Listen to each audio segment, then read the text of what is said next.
Online market place దిగ్గజం eBay సంచలన నిర్ణయం తీసుకుంది.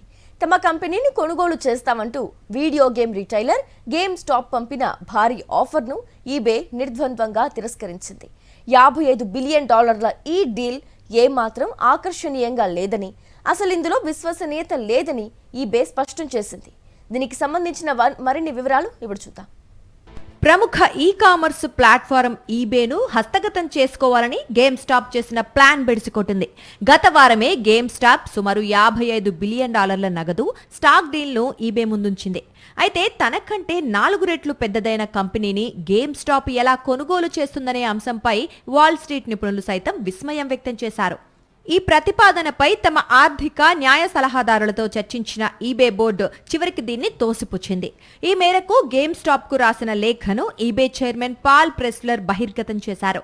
ఈ డీల్ కు అవసరమైన నిధులను గేమ్ స్టాప్ ఎక్కడి నుంచి సమీకరిస్తుందనే దానిపై స్పష్టత లేదని ఈబే ప్రకటించింది. అంతేకాకుండా ఈ విలీనం వల్ల కంపెనీపై అప్పుల భారం భారీగా పెరుగుతుందని పాల్ ప్రెస్లర్ ఆందోళన వ్యక్తం చేశారు. అమెజాన్ వంటి దిగ్గజ కంపెనీల నుంచి పోటీ ఎదురవుతున్న ప్రస్తుత తరుణంలో తాము ఇప్పటికే వ్యూహాత్మక మార్పులతో మార్కెట్లో బలంగా దూసుకుపోతున్నామని ఆయన స్పష్టం చేశారు. ముఖ్యంగా సెల్లర్ ఎక్స్పీరియన్స్ మెరుగుపరచడం, షేర్ హోల్డర్లకు లాభాలను అందించడంపైనే తాము దృష్టి సారించామని, ఇలాంటి అస్పష్టమైన డీల్స్ తమకు అవసరం లేదని ఈబే తేల్చి చెప్పింది. దీంతో గత కొన్ని రోజులుగా కార్పొరేట్ వర్గాల్లో ఆసక్తి రేకెత్తించిన ఈ భారీ విలీన ప్రయత్నానికి ప్రస్తుతానికి తెరపడింది.